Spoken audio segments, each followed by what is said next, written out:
Thanks, Susanna, for kicking things off. Yes, my talk will sort of carry on some of these themes. I'm trying here to talk a bit about hurdles, as you can see, and also carrots. Very quickly, the project that I work on at BGI is GigaScience. It's a sort of journal and database publishing project. Alexandra and Tam are in the audience, editor and curator on this project. And we have an associated database as well to publish data sets associated with the journal. We're also using this platform to publish some of BGI's data, and I'll come back to this a bit later. But you know, the theme of this session is some of it hasn't worked properly, but there should be a sort of flow here and flow of the data, and you kind of get if everything works smoothly, you'll have a sort of virtual cycle. And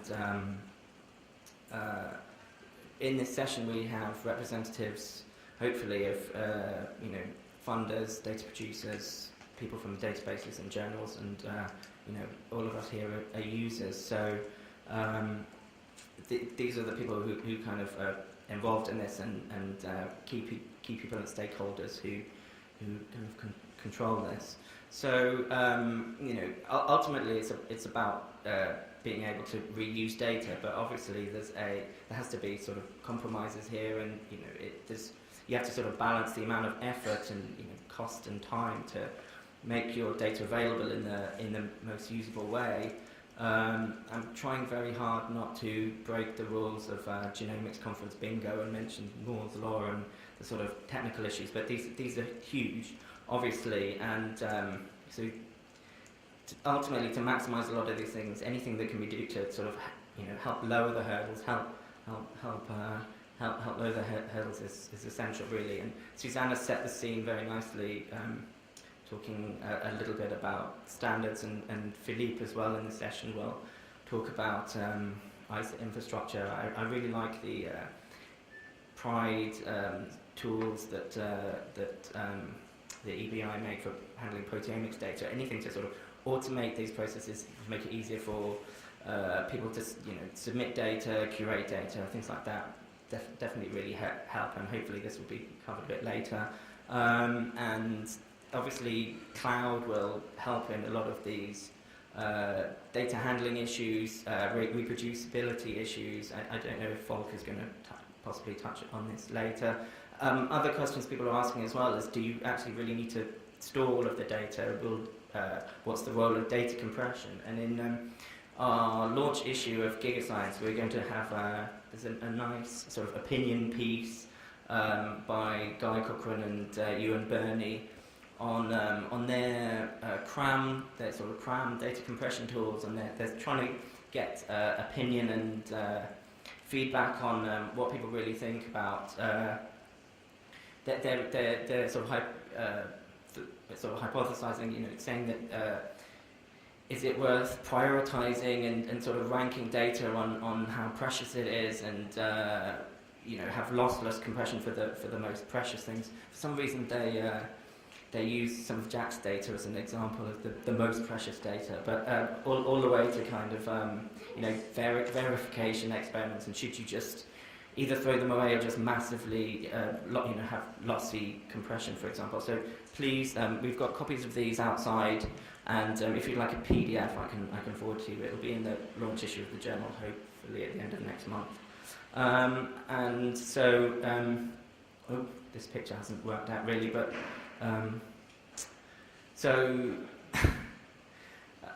what did it have? It had a rabbit jumping over the. But the second part of my talk, I'd really like to talk about incentives, and if you can incentivize this a bit, would that really help? Make people more willing to produce this additional effort, and this is something that we've been doing recently with some of our data, and it would be interesting to hear the views of the other people in the panel today.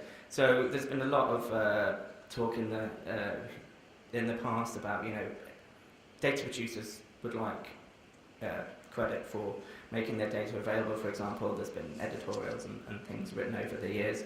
So there's this DataSite consortium that's founded relatively recently, producing digital object identifiers for data sets. And they really want to increase acceptance of data, as sort of citable contributions, really, get people to see it in the same way as academic papers and monographs, really. It'd be interesting to hear all the different stakeholders on this panel if they agree with this. But this is the sort of aims of DataSite, and for this data citation process to work, there's several steps that need to be done, and we and other people recently have been sort of experimenting a little bit with this. So DataSite have been going for about 2 years now. People have been using DOIs for datasets for quite a while. PDB, for example, has been doing this for a while, but using DataSite DOIs, the Dryad database, the Pangaea database, some institutional data centers have been releasing data in this way. So BGI, through our sort of GigaDB database, we've been releasing I think we have about 30 BGI datasets at the moment, and many of these we released pre-publication. The really nice example of the first data we released in this way was the E. coli genome from the outbreak in Germany last summer that killed about 50 people. So we actually started releasing the data and each new assembly and before they'd even finished uploading to NCBI. Really to maximize the use of this, we put it under a sort of Creative Commons public domain waiver, but we issued a DOI as well. If people wanted to cite the data, then we kind of gave them a mechanism to do this, and it also had a nice handy side effect of kind of stamping when we did this. Alright, another slide was missing, but basically what happened was a group of people were, interacting on Twitter. About 20 bloggers put their data together in this GitHub repository, and it did show, potential use for,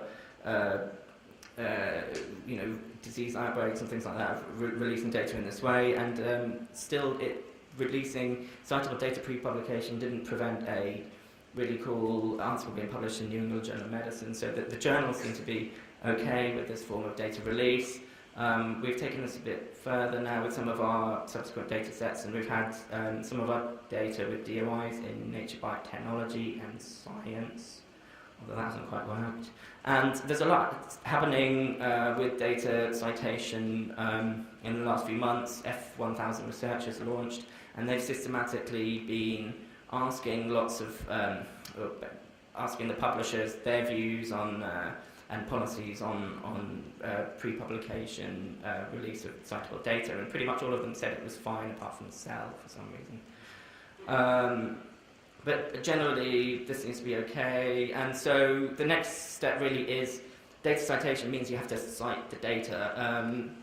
So BGI sequenced this sorghum genome, and we released the data with the DOI, and it's great. Claire was here because it was published in Genome Biology. So all of the data sets were released to various NCBI databases, including the first plant data in dbGaP.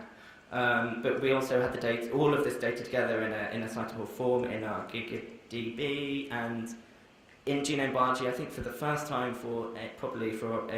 that we're aware of anyway, they cited the DOI in the references in the sort of recommended manner, which was really great of Genome Biology. And Nature Biotechnology, just last month, this really interesting BGI paper on RNA editing, the supporting transcriptomic data. Anyway, that hasn't worked, but it's cited in the references as well. So thanks, Craig, as well, for and the Nature production people for helping do that. So final step really is then sort of the tracking and citation indices, picking this up. So the data is quite discoverable through the DataSite metadata search, but so far the citation indices. So the DataSite metadata is produced in a harvestable form that they can all pick it up in.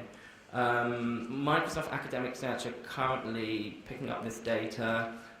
Web of Science and I think Scopus are saying Q2 or something this year that they will finally start taking these data sets, and Google Scholar just needs to switch this on, but they currently have a policy not to track data sets, but as soon as the others take it, they should. So basically that's where data citation is at the moment.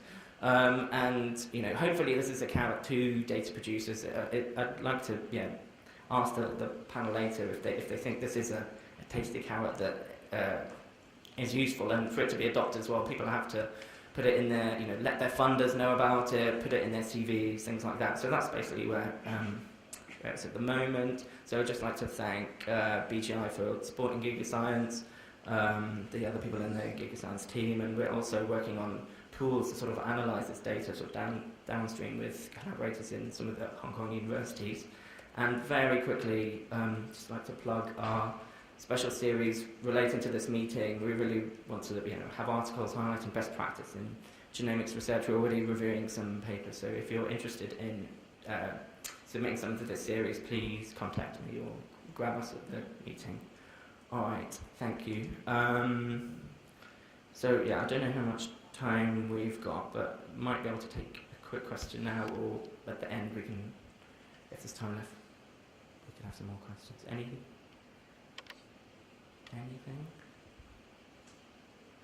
Okay, well, I will